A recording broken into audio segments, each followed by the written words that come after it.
Ça y est les soldats, on est enfin 30 000. C'est un chiffre assez impressionnant, mais beaucoup moins important que les 50 000, il est vrai. Mais ça ne change rien, il faut absolument fêter ça, et donc aujourd'hui j'ai invité plein de personnes dans cette vidéo. Vous le verrez, il y a plein de feats avec que des bros et ça fait ultra plaisir. Et puis encore merci pour l'objectif des 1500 likes qui a été atteint sans aucun souci. Pour rappel, c'était dans la vidéo qui présentait Assassin's Pride et Oresuki. Et oui, comme tu l'as compris, comme le palier a été atteint, on se retrouve aujourd'hui pour le top des animés de l'automne. J'ai donc 13 nouveaux animés à te présenter, et tu vas le voir, la vidéo est ultra chargée. Avant de nous lancer dans la vidéo pour fêter l'énorme taille du bataillon, lâche-moi un gros like s'il te plaît, car aujourd'hui on vise les 2000 et je suis persuadé que vous allez y arriver. C'est quand même pas tous les jours qu'on a 30 000 abonnés, et donc voilà, faire ce petit clic, ça me ferait ultra chaud au cœur. Bon, tout est clarifié et quadrillé, allons-y maintenant. To be alright. Now I can see exactly who you are pretending we used to be alright. Sinon, sachez que j'ai absolument regardé tous les animés de la saison, ou du moins au moins le premier épisode, s'il ne m'intéressait pas. Ça fait genre entre 25 et 30 animés, et honnêtement c'était complètement écœurant. Comprenez bien le fait que je ne les ai pas tous mis dans la vidéo, d'une part car certains puent leur race, et d'un autre côté car ils n'ont pas tous forcément grand intérêt à être présentés. Dans tous les cas, je vous les mets à l'écran car si vous êtes curieux de voir ce qu'ils valent, vous avez leur nom pour les retrouver. D'ailleurs, vous allez le voir, la vidéo va être triée par catégorie d'animés, il y en aura donc forcément pour tous les goûts, et donc vous le verrez, le bataillon de la perversion a pensé à vous. Alka a déjà parlé de Assassin's Pride et Oresuki dans sa vidéo, deux animés vraiment incroyables de l'automne 2019. Ils sont dans la vidéo, sans vraiment y être, mais sachez qu'ils auraient clairement eu leur place, mais en parler n'a que peu d'intérêt. Ah, et d'ailleurs, sachez que les résultats qui étaient dans cette fameuse vidéo sont en description, et merci pour les 30K.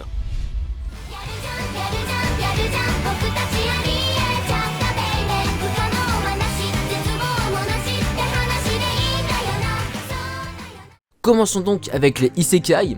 Et d'ailleurs, il n'y aura que Dockers qui va en parler, car bien qu'il y a beaucoup de isekai cette saison, ils sont plus tournés vers l'humour et par conséquence, je les ai mis dans la catégorie comédie. En tout cas, je vous laisse avec Doc, à tout à l'heure. Eh bien, salut tout le monde, c'est Dockers. Je tenais à remercier Aleka de m'avoir invité sur sa vidéo pour ouvrir le bal des animés d'automne 2019. Bref, on commence ce guide avec un genre que j'aime beaucoup, les isekai. Et celui que je vais vous présenter n'est pas commun. Il s'agit, attention, accrochez-vous bien, de Shujin Kukusei Taki wa Isekai Demo Yoyu de Ikinu Yudesu, ou plus communément appelé en français, les super lycéens arrivent dans un autre monde. Bon, je suis d'accord, c'est pas forcément un titre incroyable, mais je vous promets qu'il sort vraiment de l'ordinaire. C'est un anime de 12 épisodes que vous pourrez retrouver chaque jeudi sur Crunchyroll. Nous allons suivre, comme vous en doutez, 7 lycéens possédant chacun d'eux un talent hors du commun, comme par exemple le meilleur médecin, le meilleur homme d'affaires ou encore le meilleur politicien du monde. Et je vous laisse découvrir les autres lors du premier épisode. Bref, je disais donc que nous allons suivre ces 7 prodiges hors du commun qui malheureusement pour eux se trouveront au mauvais endroit, au mauvais moment, et ils subiront un crash d'avion. À leur réveil, ils se retrouveront non pas morts, mais bien dans un monde pas comme les autres, peuplé de créatures ne ressemblant en rien à des humains. Ils auront alors 3 missions, celle d'en apprendre plus sur l'endroit où ils se trouvent, celle de retourner dans leur monde, et surtout, celle de mettre à profit leur talent pour aider le village qui les a secourus. Voilà pour la petite présentation. Franchement, j'ai eu un peu peur quand j'ai lu pour la première fois le synopsis, et finalement, dès les premières minutes, l'anime arrive à te mettre dans le bain, et j'ai trouvé les épisodes super agréables à regarder. Les graphismes sont très jolis, et les musiques sont sympas, mais sans plus.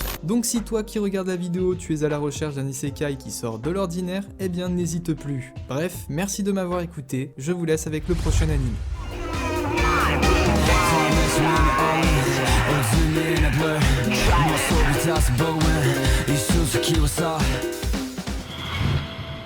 On est donc maintenant dans les drames, et vous allez le voir, on va parler de deux animés ultra différents. Et le premier dont je vais parler m'a agréablement surpris, c'est un peu le Dororo de la saison, et je ne mâche pas mes mots, bon en vrai c'est un peu moins bien, mais ça reste quand même vachement cool, il s'agit de Mugen no Junin Immortal. J'espère que tu as les nerfs bien accrochés, car cet animé il va t'en faire voir de toutes les couleurs, en particulier le rouge. Et ça dès le début de l'épisode 1. Bon, je parle un peu dans le vide là, il faut que je vous parle de l'histoire. À l'ère d'Edo, on suit Lin, elle n'a qu'une seule envie, venger sa famille. En même temps, c'est logique, son père s'est fait massacrer, et sa mère s'est faite violer sous ses yeux juste après. Les chiens de la casse qui ont fait ça sont un groupe de samouraïs appartenant à l'école Itoryu. Ainsi, elle entend parler de Manji, le samouraï immortel aux cicatrices. Ce Manji, il a un seul objectif lui aussi, tuer 1000 scélérats pour expier ses péchés.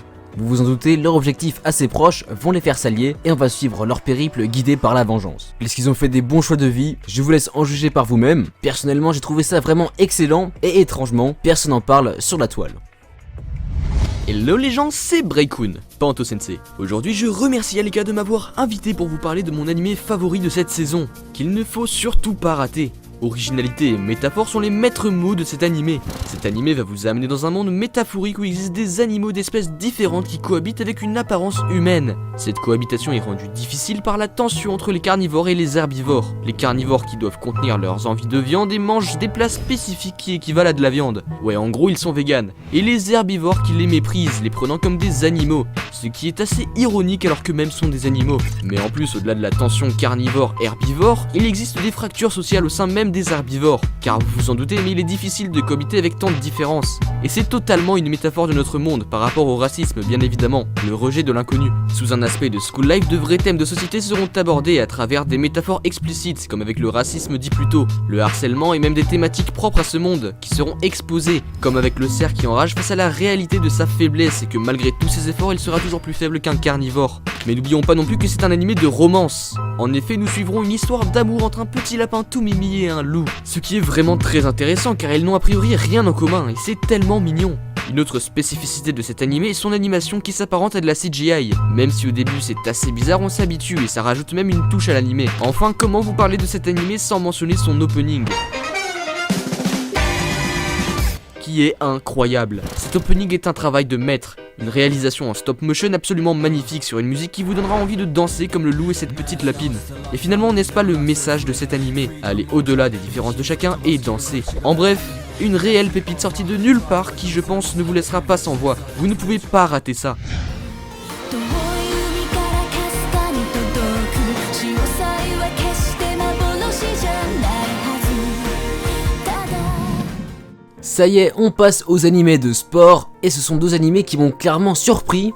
L'animé que je vais vous présenter est un animé de soft tennis, et je ne m'attendais vraiment pas à ce qu'il me plaise autant. L'animation paraît peut-être un peu faiblarde au début, mais finalement elle est drôlement efficace. On suit donc l'histoire de Maki qui vient de déménager à cause de gros soucis familiaux. Son père est un véritable déchet, mais ça vous le verrez par vous-même. Dans son nouveau collège, il retrouve un ami d'enfance, qui est d'ailleurs capitaine du club de soft tennis. Leur niveau est tellement faible qu'il risque même la fermeture. Maki va donc rejoindre ce club d'une manière assez originale et va le faire évoluer. Bon, c'est vrai que comme ça, c'est pas hyper original. Mais l'animé, en plus de parler de sport, parle de sujets hyper intéressants liés au collège. Évidemment, ça parle un peu du harcèlement, et c'est d'ailleurs assez bien amené, mais ce n'est pas le seul problème abordé, car il y a aussi toute cette difficulté à passer de l'enfance à l'adolescence. D'une part avec la relation un peu étrange qu'a Maki avec ses parents, mais en fait c'est un peu le cas de tous les personnages qui ont des soucis familiaux ou avec leur personnalité. Mais assez étonnamment, on n'a pas cet effet de vu et revu, non clairement ça semble original, tout frais, tout nouveau, et c'est kiffant. Et puis étonnamment, on a des personnages aux morphologies variées. Par exemple, il y a une collégienne qui est dans l'ending, un peu enrobée, et c'est vraiment très rare de voir ça dans les animés. Mais je dirais que les gros points forts de l'œuvre, ce sont ces deux personnages principaux, mais également les OST qui sont frissonnantes. Mais réellement, ça faisait longtemps que je n'avais pas vibré devant un animé comme ça. Ça m'a fait ultra plaisir, et donc je vous le recommande énormément. C'est une petite pépite de la saison, et passer à côté serait vraiment dommage. Yo, c'est Shizer. Alors tout d'abord, merci à Aleka pour l'invitation, ça me fait grave plaisir. Et c'est pourquoi je vais vous présenter mon animé préféré de la saison, j'ai nommé Airu no Sora. Petite pépite qui fait de plus en plus parler d'elle ces derniers jours. Mais alors, pourquoi? Eh bien, commençons par le thème principal de cet animé qui est le basket. Alors oui, c'est vrai, ça bloque déjà certaines personnes qui ne sont pas assez fans des animés de sport. Mais pour ceux qui sont friands de ce genre d'animé, vous allez vous régaler. Après, il est vrai qu'un animé sur le basket a déjà été fait plusieurs fois et de la meilleure des manières. Avec notamment les célèbres Kuroko no Basket et Slam Dunk. Mais Airu no Sora n'est clairement, mais alors clairement pas en reste. Parce que ce qui est cool avec cet animé, c'est ce côté très shonen qu'on adore tous. Sora, le personnage principal, est très petit comparé aux autres, et comme vous le savez, le basket est un sport cruel où la taille fait clairement la différence. Mais celui-ci ne se laisse pas abattre et use de feintes, de gestes techniques et d'une intuition hors pair pour faire la différence. Et malgré des montagnes qui se dressent devant lui, il arrive toujours à se relever et même à s'envoler. Et c'est ça qui est beau avec cet animé, ne pas s'arrêter à ouais j'ai pas de talent du coup ça sert à rien, ou encore je suis trop petit du coup c'est mort. Non, ici l'entraînement est la clé de la réussite et moi j'adore ça, étant moi-même fan de sport dont le basket. Alors si Airu no Sora vous tente, il y a actuellement 7 épisodes disponibles sur Crunchyroll. Et croyez-moi, vous en aurez pour votre temps.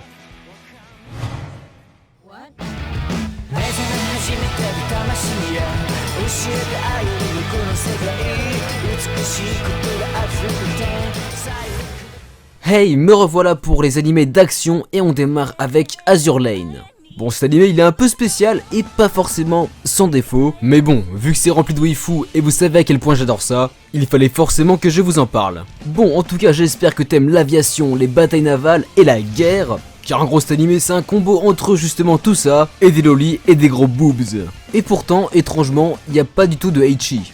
Bref, un jour complètement random, des monstres surpuissants sortent de la mer, et pour les contrer, les états ont une superbe idée, créer une section de l'armée nommée Azur Lane. Et cette brigade spéciale est composée exclusivement de jeunes filles équipées de systèmes de haute technologie d'armement naval ou d'aviation. Et du coup ça donne ça. Bon, on est d'accord, comme ça c'est un peu étrange, mais dès qu'ils enlèvent leur armement, c'est beaucoup plus mignon, et clairement, t'as envie de les câliner. Mais en vrai, je me demande bien qui a pu penser à faire un truc pareil, et rendre tout ça hyper stylé. Le bail c'est des Transformers mais puissance 1000. Non, en vrai ça m'a buté de voir un truc pareil. Mais bon, on va pas se cacher, avec un peu de recul, l'animé n'est pas si fou que ça, mis à part qu'il y a plein de waifus, et que tout le monde y trouvera son compte. Bon. Les isekai, les animés de sport, Beastars, Ayeru no Sora, c'est bien cool, hein, je dis pas. Mais il manque encore cette petite odeur de poudre, vous savez, ce petit côté gun, l'armement. Bien que l'action ne soit généralement pas un de mes genres préférés, Pas de vie d'arme à feu, hein, d'après Wikipédia, a réussi en 5 épisodes ce qu'aucune autre œuvre du même genre n'avait fait jusqu'aujourd'hui. M'y faire intéresser sans que je décroche au bout de 2 épisodes, d'ailleurs, bien au contraire, étant donné que j'attends avec impatience le 6ème qui n'est pas encore sorti au moment où j'écris ces lignes. En même temps, quand le protagoniste a un Smith & Wesson en guise de tête, ouais, t'as envie de comprendre la situation. Bref, bonjour à tous, moi c'est Thomasou, et laissez-moi rapidement vous parler de No Guns Life.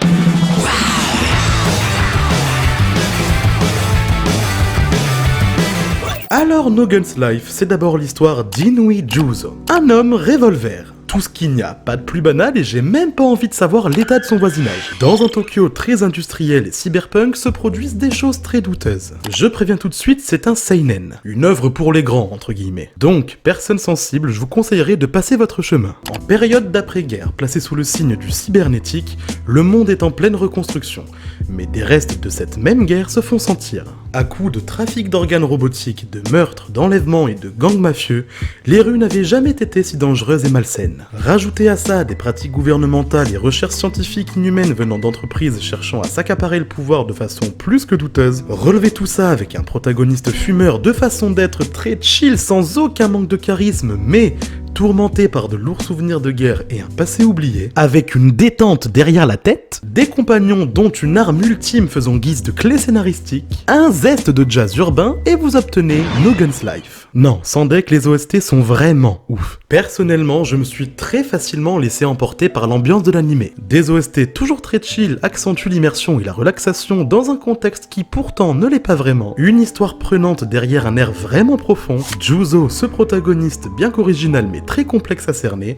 Bref, si vous êtes en quête d'une expérience dépaysante et plus mature que la moyenne au milieu de toutes nos séries du moment, alors il ne vous reste plus qu'à faire l'impasse sur nos stéréotypes envers l'action et les guns pour que No Guns Life s'offre à vous sur Wakanim avec 24 épisodes de prévus. Et dépêchez-vous, ça a déjà commencé depuis plus d'un mois. En tout cas, j'espère que vous aurez apprécié ma rapide présentation de cette œuvre. C'était Thomasou pour le bataillon. Psst, Kaito, c'est ton tour. Franchement, qui rivalise Fate en termes d'animation. C'est l'une des séries les plus dingues que j'ai pu voir. Des combats époustouflants, des personnages charismatiques, mais une histoire très compliquée à comprendre due à ses plusieurs timelines. Et salut à tous, c'est Kaito et aujourd'hui on va sauver 30 000 soldats du bataillon d'animation en regardant Fate Babylonia.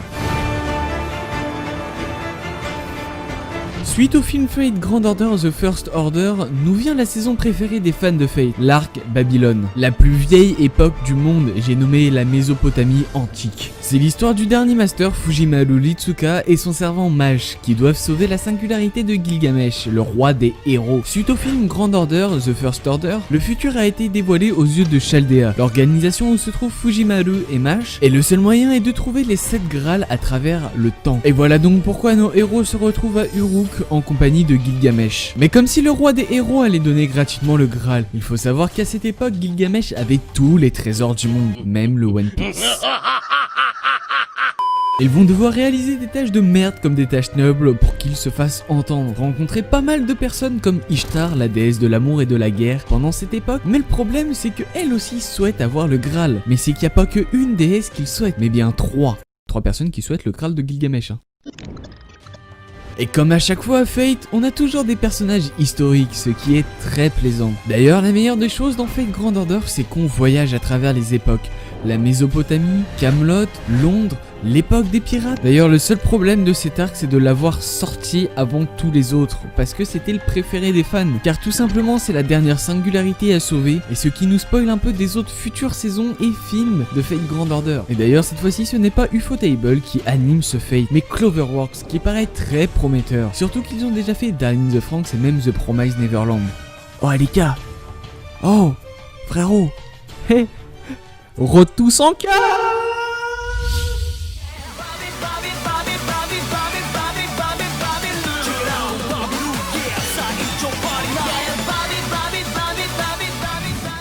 Ça y est, c'est de nouveau à mon tour et on va parler comédie. Il y aura donc 4 animés excellents portés sur l'humour et qui vont vous faire taper de véritables barres. Commençons donc avec le meilleur des 4 selon moi, il s'appelle Ataage Kemonomichi.